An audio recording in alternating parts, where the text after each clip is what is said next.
Good afternoon and welcome to the Resolve to Be Ready 10 Steps to Preparedness webinar series. My name is Allison Albright and I'm the Regional Preparedness Liaison for FEMA Region 2. I'm going to provide a few technical considerations before we begin. Today's proceedings are being recorded and captioned. Archived event will be available on the FEMA website in the coming weeks. You should hear audio through your computer speakers, so please ensure your volume is turned up so you hear the proceedings accordingly. In the top right of the screen, we ask if you'd like to receive news and updates from Region 2. If so, please enter your email address and we'll be sure to add you to the distribution list. We will have a question and answer session after the presentation concludes. You'll see a Q&A pod in the lower right-hand corner. Please feel free to submit your questions about the subject matter there, and time permitting, we'll do our best to answer them. Finally, the PowerPoint presentation from today will be available for you to download in the file share pod as a PDF. You can click on the files and download them using the download button. With that, I'd like to turn it over to the Region 2 Community Preparedness Officer to introduce our speakers and today's proceedings. Good afternoon, everyone. I'm Debbie Costa, the Community Preparedness Officer for FEMA Region 2. I'd like to again welcome you to our Resolve to Be Ready 10 Steps to Preparedness webinar series. FEMA individual and community preparedness programs from around the nation have come together as one FEMA to collaborate on a series of preparedness webinars for our stakeholders. Resolve to Be Ready is focused on sharing emerging trends and resources from across the country. Each session will feature FEMA preparedness staff from the different regional offices, and we're pleased to be co-hosting today's webinar with the individual and community preparedness team from FEMA's Region 8 office serving Colorado, Montana, North Dakota, South Dakota, Utah, and Wyoming. This webinar will feature a discussion on ways you can engage virtually with youth to encourage them to take preparedness actions and explore careers in emergency management. My co-host today is Daniel Nyquist. You will be hearing from him along with a panel of speakers. Daniel is currently the Region 8 Deputy Coordinator for Preparedness, an emergency management professional with over 18 years of experience. Daniel understands that preparing for unexpected and increasingly severe emergencies is a complex issue. That said, he enjoys finding practical solutions to help individuals and communities build resilience one step at a time. A native of Western New York, Daniel currently resides in the Denver area, where he enjoys all the mountains have to offer together with his wife and 3 children. Daniel? Deborah, thank you, and good afternoon, everyone. Thank you for joining us. As mentioned, this is the Resolve to Be Ready webinar series, hosted in coordination with Region 2. And today we will be focusing on best practices for teaching youth about preparedness online. Next slide, please. Joining me today in a moment are my speakers, but as mentioned, out here in FEMA Region 8, we serve the states of Montana, North Dakota, South Dakota, Wyoming, Utah, and Colorado. Next slide. I'm Daniel Nyquist, as mentioned, but let me introduce people you will be hearing from today. Joining me is Amy Twaddell. Amy is the Girl Experience Manager for Life Skills and entrepreneur at Girl Scouts Dakota Horizons. Amy was born and raised on a farm in Grand Forks, North Dakota, and still lives in the house she grew up in with her husband, son, daughter, and cat. Amy has a Bachelor of Science degree in elementary education and was a child development associate working with infants and toddlers, and a director credential working with children in centers. She's worked with the Girl Scouts Dakota Horizons since January of 2014, and as a program specialist, she developed and executed programs for girls in the Northeast District of the Council. In December 2016, she was promoted to the Girl Experience Manager for the whole Council. Next slide. Additionally, we have Janie Wilcox with SkillsUSA Wyoming. She is the State Director for SkillsUSA Wyoming. Janie is a graduate of the Stephen F. Austin State University with a bachelor's degree in criminal justice and sociology, with additional emphasis on psychology and mathematics. Janie's been involved with SkillsUSA since 2017 as the director of the Wyoming Association of SkillsUSA. After graduating from college, Janie pursued a career as a felony adult probation officer in Dallas County, Texas, which led her to a criminal court officer position overseeing warrants for violations and revocation hearings for probation offenders, and a position of a court coordinator under a district court judge. Once she and her husband moved to Cheyenne, Wyoming, her priorities shifted to raising her 2 children. And in her current role with SkillsUSA Wyoming, she oversees the management, coordination, and facilitation of all state events, leadership development programs, and advisor trainings. Through her career journey, Janie understands firsthand the impact that career and technical education can have on a student's life, as well as how essential the development of workplace, personal, and technical skills grounded in academics is to a student's future. And finally, joining us today is Clark Chesborough. Clark is a career technical teacher at Buffalo High School in Buffalo, Wyoming. He's taught woodworking and construction technology in Buffalo for 21 years. Clark earned his BS Industrial Arts degree from the University of Wyoming and his master's degree in technology education from Colorado State University. Clark has been married to his beautiful wife, Belinda, for 33 years. Congratulations, Clark. He has 2 kids, and Clark is looking at retiring this year after teaching for 36 years. We're so glad all 3 of our guests could join us today. Next slide. So a question for you as we're getting started and our guests today. For a moment, since we know it's lunchtime for our friends on the East Coast, I want to ask, and please use the chat box, are you a good cook? And if so, what's your specialty? And if not, what's your specialty anyway? What do you try to do? So please use the chat box. We know we're here virtually, but I want to hear from you, and I can see the chat box. So I see a lot of you are typing that in. Are you a good cook? What's your specialty? Are you not a good cook? And what do you try really hard at anyway? And I'm going to share some of these. From Betty, yes, Southern comfort food. From Frank, mediocre peasant food. It's all right, Frank. Life is a growth journey. We keep trying. From Deborah, I'm Italian. Of course I'm a good cook. Eggplant rollatini. Eggplant parm, I love to cook anything breakfast. Oh, out here in Denver, I will say that I miss a traditional New York hot plate deli to get a beautiful bell pepper, egg, and Parmesan cheese breakfast sandwich. I'm salivating right now reading this. I hear some more answers. Only breakfast. Susie sharing, maybe average. I love cooking vegetarian dishes. I see work in Wendy's for almost 4 years during my time at university. That's probably a story to share. Take a look at this and what we're doing right now before we dive into our featured panelists is a little bit of an exercise. It's an icebreaker, all right? While people are dialing in and dealing with varying levels of Wi-Fi or VPN access, we like to pose a quick opening question for kids who are in the waiting room or young adults who are in the waiting room in a virtual setting. This is one way that we apply kind of making it fun. It gives us, the presenter, a moment to get everything situated, check our audio levels, and make sure we have our script in front of us. So we're going to go into more details about why this simple type of icebreaker question is so important in a few minutes. And again, today, if you've just joined us or joined us late, I'm Dan Nyquist with FEMA Region 8 in partnership with FEMA Region 2 today, talking to you about best practices for teaching youth about preparedness online. And as you'll see on our agenda, we're going to spend a few minutes talking about how we got started with virtual youth preparedness training. And we'll also talk about why everyone needs to consider virtual preparedness training even in a post-COVID-19 environment as we continue to see vaccine rollout and start to think about a return to what normal work would look like. The virtual environment is a tool we can't put back in the toolbox. It's a great resource to reach folks who may not be able to come to in-person training. All right? Some of the things we're going to be talking about today are tips and giving you some files that you can download in the Download Here box. These tips came straight from our experiences out here in Region 8 working to develop and adapt preparedness training and activities for a virtual learning environment during the current COVID-19 pandemic. Many of these tips came directly from the youth we've worked with from SkillsUSA Wyoming and the Girl Scouts Dakota Horizons. We also learned a lot from our friends here in Region 2 who've been hosting dozens of amazing webinars related to preparedness and other activities. We'll also talk a little bit about child safeguarding online. And before we go, we'll send you home again with a sheet for evaluating your own virtual trainings in your city or state.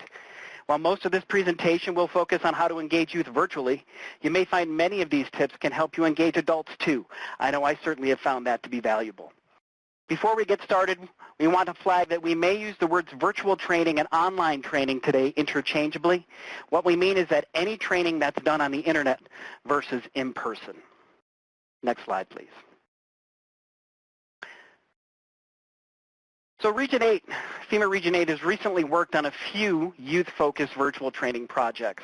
Most recently, Region 8 partnered with 2 SkillsUSA Wyoming chapters to launch a 4-week virtual youth training project aimed at teaching high schoolers preparedness. We also worked with Girl Scouts Dakota Horizons and the State of North Dakota Emergency Services to assist with a day-long virtual event called Science of Disaster, Building Community Resilience. This event was created for girls ages 12 through 18. And meanwhile, we've been working behind the scenes to educate our staff on best practices for conducting virtual trainings. And as everyone knows by now, adapting what was an in-person training event to an online training event can be challenging. And we've been there. A Zoom joke that landed flat because your Wi-Fi connection broke up, or despite all your best planning efforts, a wind event caused your power to shut off. And you, as the presenter, now have more to juggle outside your normal presenting duties. So we've prioritized getting our staff trained up so they're not only confident using the technology available, but also confident speaking online and on camera, which can have its challenges. Next slide, please.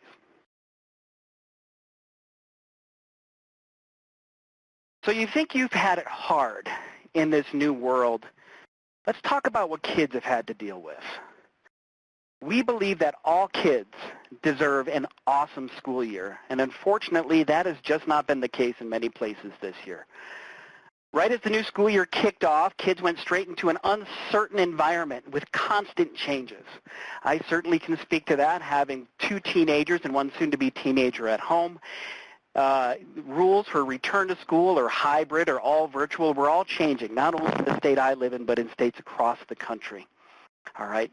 There are projections that kids in school next year will have lost as much as 1/3 of the expected progress from the previous year in terms of reading, and half of the expected progress in terms of math. More studies coming out are finding that Black and Hispanic students could experience even greater learning losses. Kids in rural areas and small towns are expected to miss out too, since more than 1/4 of those schools did not require in-person instruction when schools were closed. There are many reasons for learning loss, from unreliable access to computers and internet, but also disengagement. As we've all seen, Zoom fatigue or virtual training fatigue can be a real thing. So the pandemic has done more than just disrupt learning. Kids are missing out on milestones. They're missing out on peer support from their friends after months in social isolation, while their families experience hardships due to COVID-19. School districts had to scramble to figure out whether in-person school was possible, while many had to very quickly deal with getting students to the internet at home. For anyone who knows an educator or is an educator, we know this year has not been easy for you, to say the least. So on a positive note, shifting just a little bit, we know that kids are resilient, and especially resilient when an environment is structured and consistent. And we know they're making the best of a bad year. When it came to our approach for developing virtual trainings for them, we wanted to make sure to consider their learning environment. In the preparedness world, we like to make face-to-face connections with people. With COVID-19, obviously, we were unable to do that. However, we did find ways to make virtual trainings fun and engaging, to make that connection with youth, and to make youth preparedness training fun online as much as possible. So we're going to start with our first event with the Girl Scouts Dakota Horizons, and I'm going to hand it to Amy Twaddell now to talk about how this event turned out and what we learned about hosting a day-long virtual event on a Saturday. Amy? Thank you, Daniel. In November, Girl Scouts Dakota Horizons held an 8-hour virtual event with about 24 Girl Scouts from across the U.S. called Science of Disaster, Building Community Resilience. This event featured a session on meteorology and then 3 sessions with FEMA on topics ranging from how to prepare for disasters to how to help after a disaster. We also had a visit from the FEMA Region 8 Deputy Regional Administrator, Nancy Giugani, who talked to the girls about resiliency and shared her stories from working in the field of emergency management. We'll be the first to admit it, 8 hours is a long time for anyone, but especially kids. However, we did it. We kept all the girls engaged for the entire 8 hours, not one girl dropped off. Bonus, we as the presenters did not lose our energy due to keeping a few basic practices in mind. First, we set the day up with a lot of breaks. Second, each session was about 45 minutes. And third, every 6 to 8 minutes, we asked the girls to participate in an activity or asked them a question in the chat box and had them unmute and speak on camera to share their answers. At our event, we changed up the activities frequently so that none of the activities were done in the same way. All these activities supported a hybrid learning approach with hands-on activities and then activities where they had to use their computer. Active participation was encouraged and regularly reminded about all day. Kids need to do things hand-on, and all activities must be interactive in some way or they just won't pay attention. For example, we provided an emergency kit checklist from the updated Student Tools for Emergency Planning, or STEP, curriculum, and asked the girls to run around the homes to check off as many items as they could in 5 minutes. One little girl found 20 items in 5 minutes. So far, our national record holder. If the girls did not want to run or were unable to, we asked them to imagine as many things in their home. We also had a funny session where we asked the girls to write down or draw a map to a place in their community without using their phones, using a timer to make it more competitive. We also asked them to write down 3 phone numbers they could call in case of an emergency, again, without their phones. That one stumped a lot of them.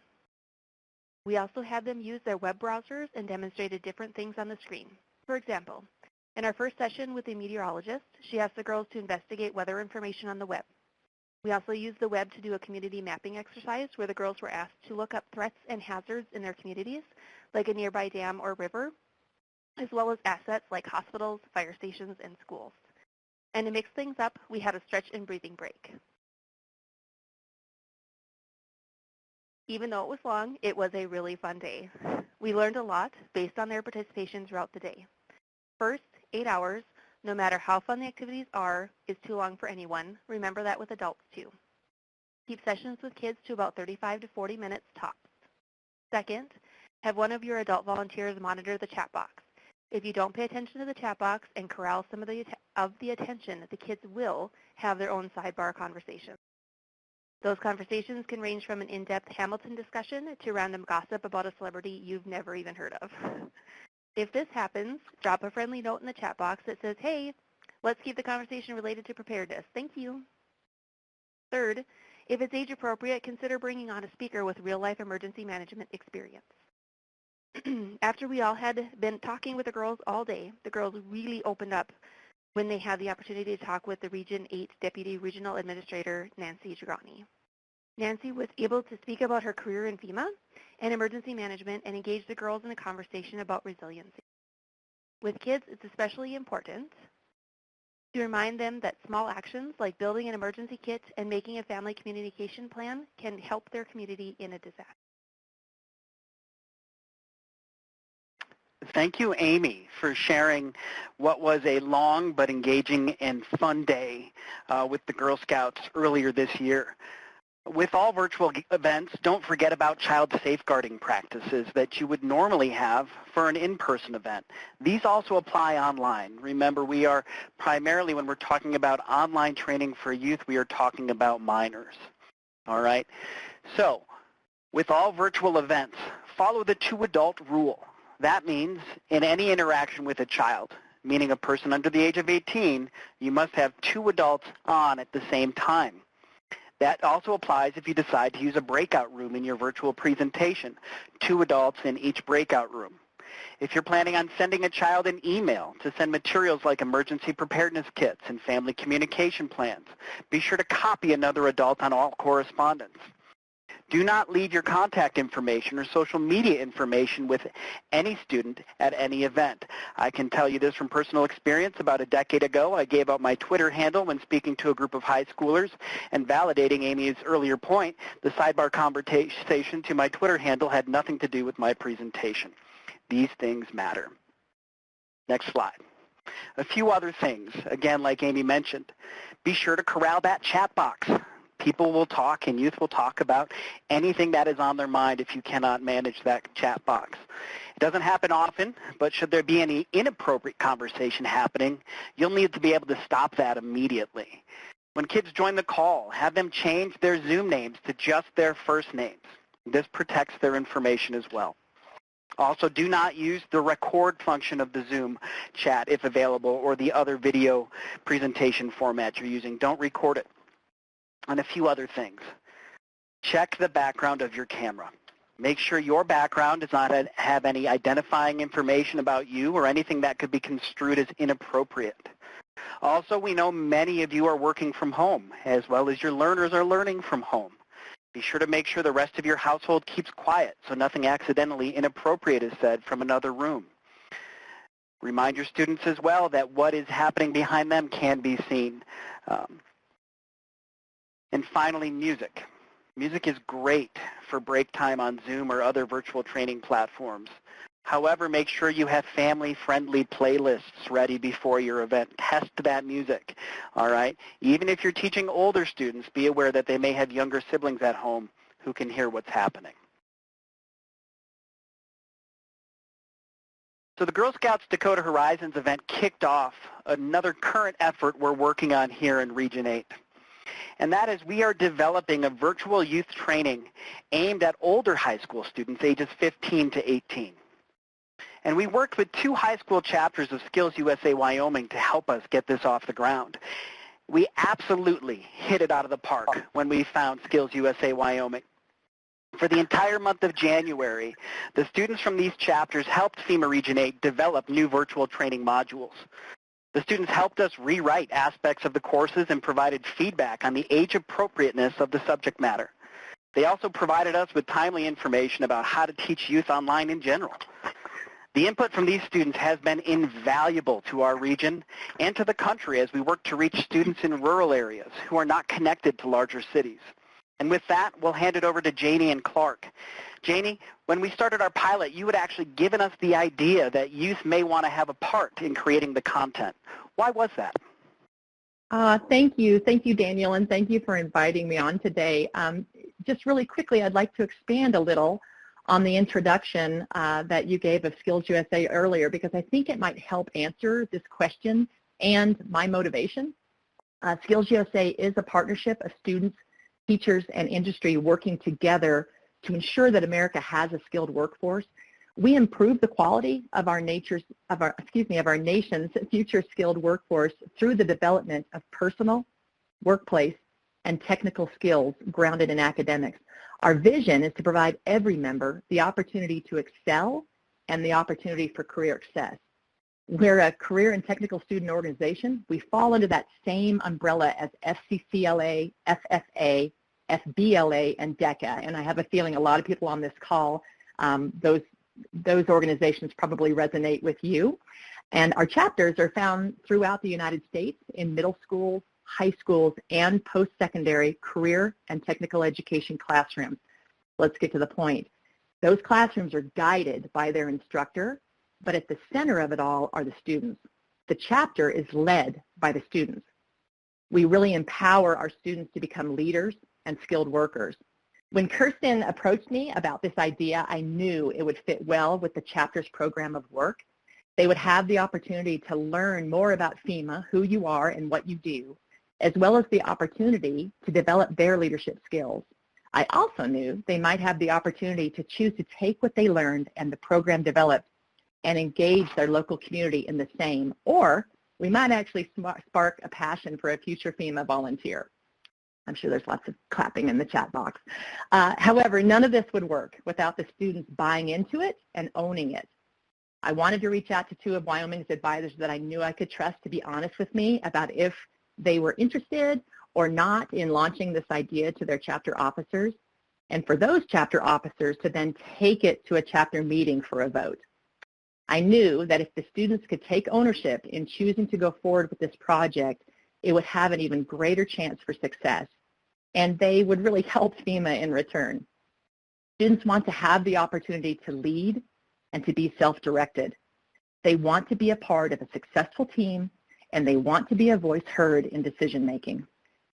In doing so, they further develop all of those skills that I just mentioned, as well as expand their personal skills of integrity, work ethic, professionalism, responsibility, adaptability, and self-motivation.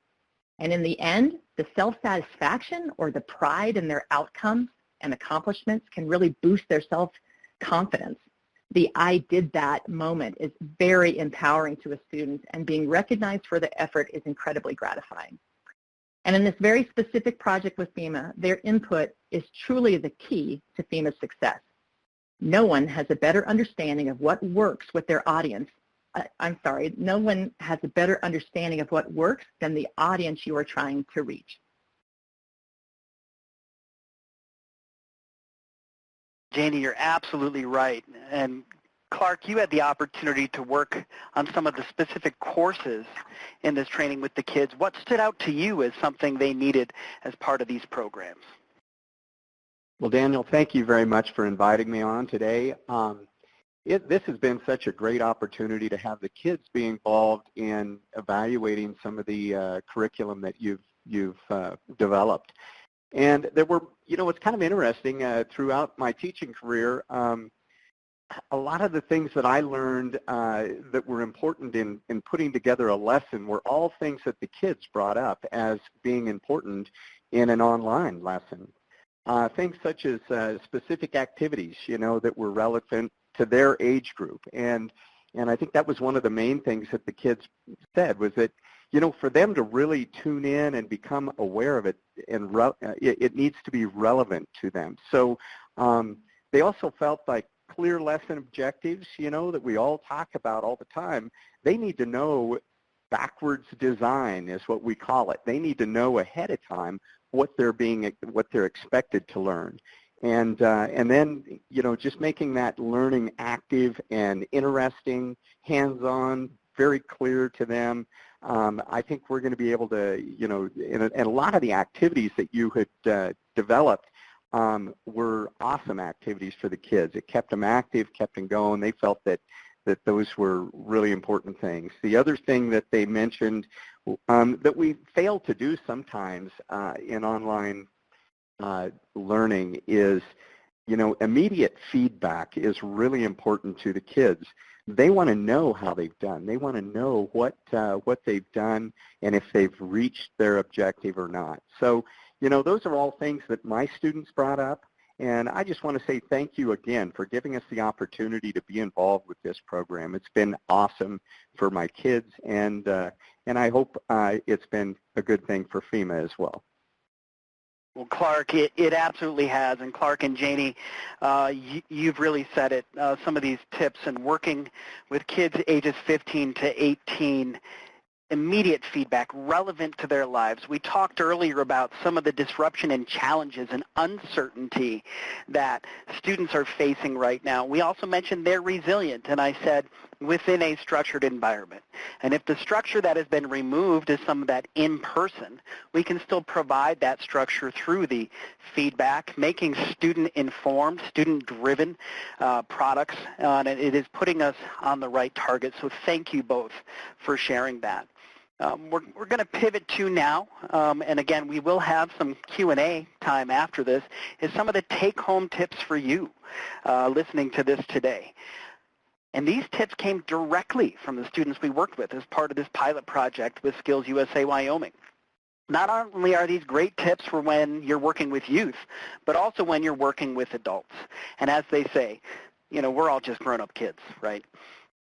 So first, just as you would with any presentation with adults, remember your audience, their experience level, and their age. From our high school students, and we quote, "Try to be consistent in the type of language you use. Don't try to be hip. We would rather be treated like adults." And if anyone listening to this live today or on a recorded session is a parent of a teenager or a mentor to kids this age group, you absolutely know you're not hip anymore. So just don't try it. Treat them like adults. With that, also remember that many high school students have never even heard of FEMA. I'm serious about this. Don't start without explaining who you are, where you work, and the role of emergency management. But be clear about it. Use simple language so that they understand. If they are not emergency managers, don't use specific emergency management jargon. Secondly, be clear with your instructions so that you have active participation throughout your course. In the hello slide or the icebreaker question slide that we did or that you will use with students, ask them to turn on their cameras and give a wave. Don't tell them to turn off their cameras. Make it clear that the course you're teaching is not a lesson, but one that you want active participation out of. And that's why the icebreaker slide is so important. Don't skip it for time.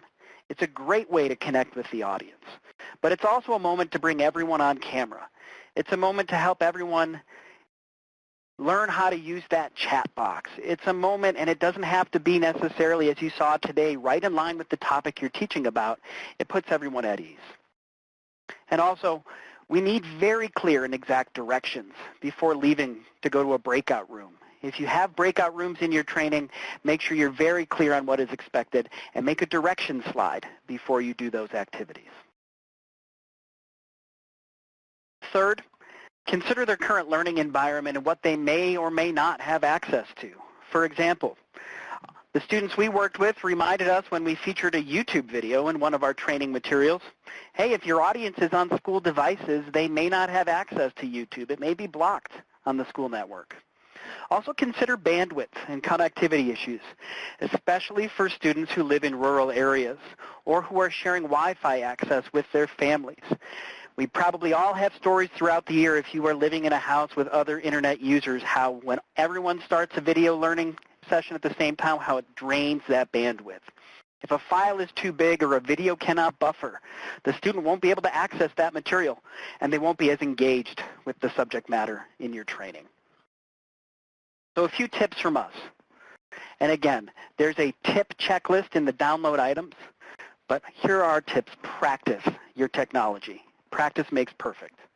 Youth today grew up immersed in technology. And while you don't have to be an expert on all things TikTok or the latest way to engage youth, you need to be able to deliver educational materials online in a way that at least appears to be mostly seamless. That means have a second person ready in case your presentation goes down or you lose internet connectivity. Practice muting and unmuting. Practice not reading directly from the slides. Practice playing videos and doing activities. Practice at the time your presentation will be so it doesn't coincide with Amazon Prime Day or the garbage truck coming by your house. Practice telling your kids or your spouse to keep their volume down if that applies to your situation.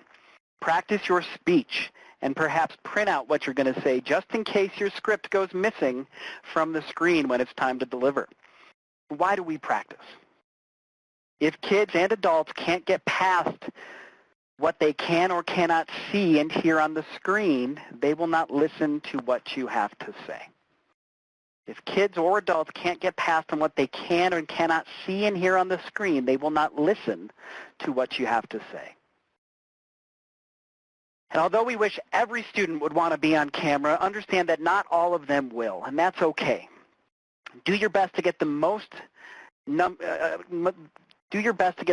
number of participants to participate on camera if you can. But also understand not every student's eager to show their homes. That's okay.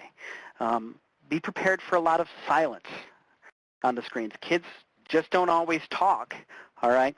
Be sure to leave your questions open-ended. As our friends at Girl Scouts Dakota Horizons and SkillsUSA Wyoming reminded us about. Ask students to provide examples in the chat box or to use the reaction function in those software platforms that allow it. Finally, be sure to take care of yourself as the speaker. Get rest, drink water, and eat before your presentation. You do have to dial up the energy when you speak online and on camera, more so than you would if you were teaching in person. You may need to speak louder and be a bit more exaggerated in your facial expressions and tone of voice. Include short videos and activities throughout your presentation. Aim for every 6 to 8 minutes to have something for youth to do or watch. It has two benefits. It gives you a moment to catch your breath, have a sip of water, reset for the next section, but it also enhances their learning experience. Again, we've included a checklist for you to take home for the next time you host a virtual training with youth, and maybe adults too, and we hope you will find it useful. And finally, before we go to the question and answer period, we want to remind you that FEMA has dozens of free training materials that you can adapt for your virtual training events. You can download them today or get them shipped to the students you're planning to work with ahead of your virtual event. With our events with Girl Scouts, it can be helpful to have papers ready, like the emergency kits. You can reference them during your event. We're also excited to announce that the revised Student Tools for Emergency Planning, or STEP curriculum, has some great worksheets for kids and awesome videos to play during your presentations, like the Disaster Dodgers series. There's also a great card game called Ready to Help that you can order, again, all for free. Just head to ready.gov and search for Ready Kids to find them. Ready.gov and search for Ready Kids to find them. With that, I would like to thank Amy, Janie, and Clark for your help today. I'd like to thank my colleagues at FEMA Region 2, and we're going to turn it to a question and answer period, and they will remind you that the next Preparedness Steps to Build Resilient Communities webinar with FEMA will be at 5 p.m. Eastern during our next hosted event. And with that, Debbie or Allison or some of my colleagues in Region 2, I'd like to turn it over to you for any questions and answers. Thank you, Daniel, and thank you to all of your speakers. We really appreciate you taking time out to spend with us today. We do have some questions for you. Are there any recommendations? Oh, I love when my questions disappear. Oh, right in the middle of it. All right, well, it went away. Not sure why. Were youth allowed to attend this training today? If so, I wish I had realized. I would love to have my Wall High School, I guess, Delta Leadership Club join in. I want my youth leaders to run virtual programs that could definitely benefit from this. So I'm going to go ahead and answer that question. Alyssa, today's webinar, as well as all the webinars that Region 2 hosts, are recorded and can be viewed in their entirety, including the real-time captioning, the chat, and the Q&A that we're doing now. So you can certainly share that link with your group. It takes us maybe about 2 weeks to get it posted on the FEMA.gov site and also on the FEMA Region 2 site, but it will be there. And the last slide actually on here, if I can get it to come up, has the link where it says view previous webinar recordings. Okay, so the next question, can you tell us about the SkillsUSA framework and how can we get involved with our chapters in our state?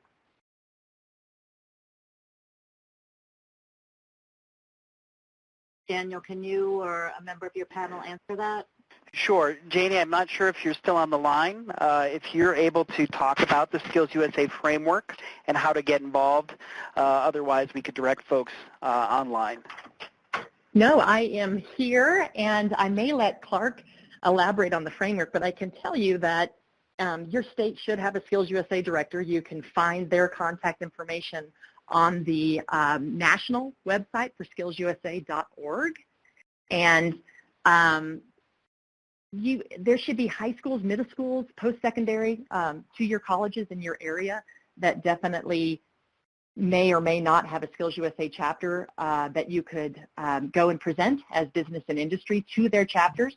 And then at the state level, like what I do, to reach out to that state director, we are looking for judges all the time. And I think of all of you would be in an excellent, would be excellent for the leadership contest, judging prepared speech or job demonstration, and you'd really enjoy it. And that's another way to really connect with those students. I saw in the chat someone had said, I do great with all the geriatrics. It's the kids I'm a real greenie with. That really gives you an opportunity to engage with today's youth. And I'm telling you, you will walk away more inspired. Everything you give, you're going to get back 400% in return. So with the framework, so these are personal skills, technical skills, and workplace skills. I'll let Clark talk a little bit about how that works in the classroom. But we've interviewed business and industry years and years ago and came down to these 17 career readiness skills that every employer is looking for.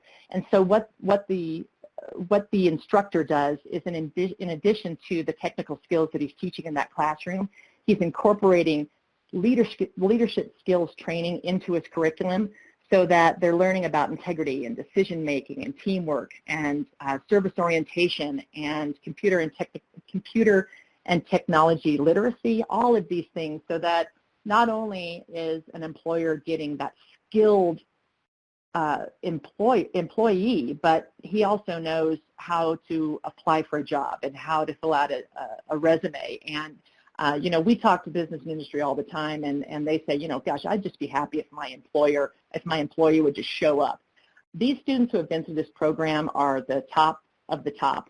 And I know that Clark uses that program of work and our framework in his classroom, and I can let him elaborate. Yeah, I do. Thank you, Janie. I do use the FrameView framework in all of my classes, to be honest with you. And if you really think about it, as a construction technology teacher, this is basically the foundation of our entire program. Everything we do is based on in SkillsUSA and in my classes is based around this framework of personal skills, workplace skills, and technical skills grounded in academics. And behind all of that, we're hoping to prepare our kids better, for the world of work. And that's basically what the framework is designed to do, is to just give us that outline that we need to go back and use all the time. Thank you both so much. Can you tell us what other types of partners that we could engage with, that we could work with to engage youth in emergency management?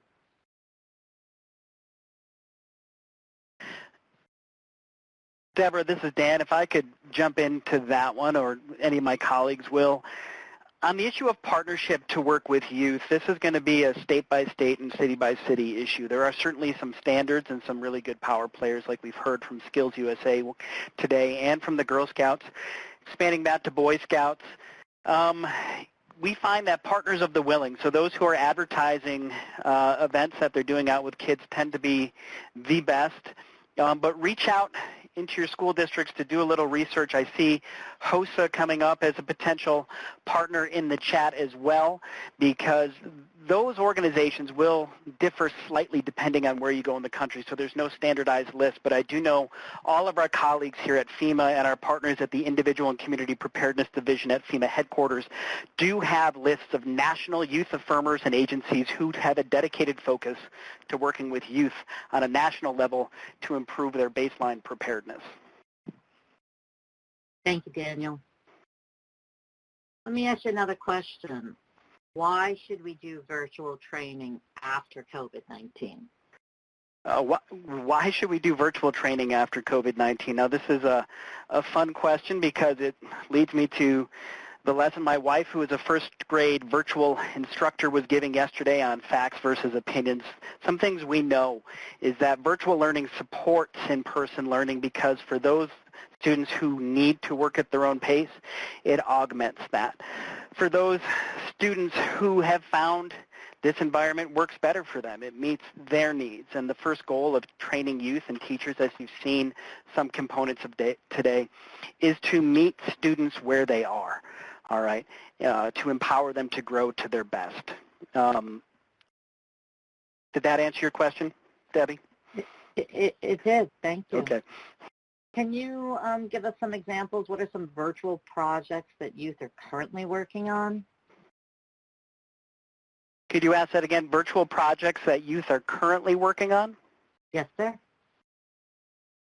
So for us, it's the one that we shared, a program that we are calling Student Training and Education and preparedness for high schoolers, or STEP. It's an offshoot of STEP. So this is the main virtual project we are working on here in FEMA Region 8 to get a series of 3 to 4 courses, student-informed, student-developed, and the potential to be student-led so that those high schoolers ages 15 to 18 can learn about preparedness, can learn about the skills that emergency management can teach you that could take you on into your career, whatever you decide that to be, and to find next steps to get more engaged in their own communities. Very good. Can you tell us, do you have any interaction with Team Cert at all? Out here in Region 8, Teen Cert is certainly a program we're supportive of with those jurisdictions that carry it out, that have strong programs. Again, the partner of the willing, where that is not consistent across our region, but we're always fans of Teen Cert for those groups who want to take that formal training as part of their education, and we certainly refer them to programs such as Cert and others as part of the courses we're developing. Thank you. And can you tell, we have listeners from a myriad of states. Can you tell us how we can get involved with Girl Scouts in our state, whatever state that may be? Yes, I can take that one. This one, it's Amy here. If they go to girlscouts.org, and that is through our GSUSA, so that's the whole GSUSA, they would be able to search and be able to find their area of what council is in their area. Get hooked up with people, and that's where they're at. Thank you.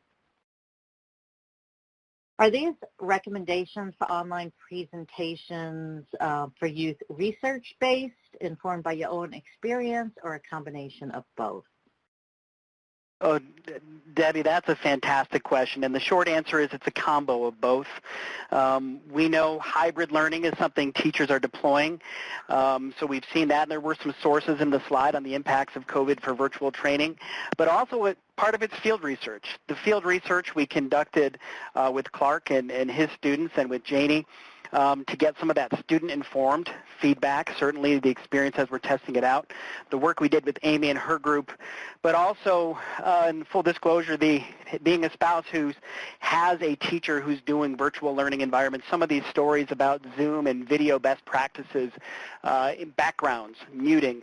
I have a slew of stories about how some of the errors, the trials and errors in this learning environment and the way that they're distracted, and that was all in-person kind of experiential experience, just watching what teachers are going through today to try to adjust to this new environment. So it's been a combination of both. Excellent. Thank you. I appreciate it. That is all of the questions we have for our speakers today. I'd like to thank our speakers and all of our participants for joining us today. And I'm sorry, I'm jumping backwards through the slides a little bit. But Daniel did mention we have 2 more remaining webinars in this series with the different regions. And next Wednesday at 5 p.m. Eastern Standard Time, we will be talking about preparedness steps to build resilient communities. And then the following Wednesday, March 17th, we will be talking about community-based emergency communication hubs with Region 10. So I hope that you can join us. The links on the screen are live, and they will take you to the registration for each of those individual webinars, but the link on the last slide will give you a calendar of all of our upcoming events. And here are some of the other webinars that we have planned, including broadband and what does emergency management preparedness mean for people with disabilities, healthy meal plans for emergencies. I know that was a big issue, especially during Hurricane Maria. When you're on an island like Puerto Rico, what does that look like? We are partnering with New Jersey's Office of Homeland Security and Preparedness to present 2 virtual Houses of Worship security programs in New Jersey. There will be speakers from NJKIC, which is the cybersecurity cell in New Jersey, as well as SkillsUSA and FEMA and NJOHS&P. So we always get a good turnout for that. Please spread the word. Partnering with USDA on their Healthy Homes program. if you're involved with mitigation at all, Region 2 has kind of forged the way in these guides to expanding mitigation. We are going to be doing a monthly series with mitigation. The first one, talking about all the guides overall, and then each month we'll take a deeper dive, but just as a lunch and learn series, a half hour, talking about them, and they're pretty cool. Right now they're working on one, I know, mitigation for youth, where they've actually tapped into our Regional Youth Preparedness Council and a few other regions to ask students if they would help to write the guide, which I think is really cool. I think there's a guide to zombies, but in April we will be doing one on their financial mitigation guide. So these are all programs that we have coming up. If you've never taken Until Help Arrives, I think we're the only region that does this virtually, and our plans are to do Until Help Arrives every quarter. It does fill up quick if you have the opportunity to join in. It really, 5 steps, could really mean the difference between saving someone's life and not, and the last thing I do want to mention is that if you haven't already considered, or if you haven't heard about it, if you know of any youth that are between 8th and 11th grades, there is a National Youth Preparedness Council that convenes 15 students from across the country for a 2-year term. We also, from that same application, will pull applicants into our Regional Youth Preparedness Council to work on projects in their communities. So if you know of anyone, please encourage them. The deadline is actually this weekend, so March 7th, I believe, is the deadline. And again, these are the links, our primary links, so you will see all of our upcoming webinars, everything I just kind of flipped through rather quickly. On the first link, you can hear all of our recordings. Last year, we hosted 110 webinars for about 30,000 participants, reaching all 50 states and a few other countries. We also have a catalog of all those recordings that you can search by topic or by webinar name. And if you don't already get our bulletin, or you want to get news from Region 2, where we announce our webinars, our trainings, our preparedness tips, then subscribe to our mailing list. And the last thing is, if you want to reach out to us, if you have any comments about today's webinar, if you have any suggestions for future webinars. I think I'm starting to run out of ideas, having done so many last year. So if we're missing the boat on something, if there's a gap, if there's something that we haven't addressed that you really think that we should be talking about, then feel free to send us an email, and we will certainly take it into consideration. So with that, it's 12:52. I will give everyone back 8 minutes of their day. Thank you again to our speakers and our guests. Everyone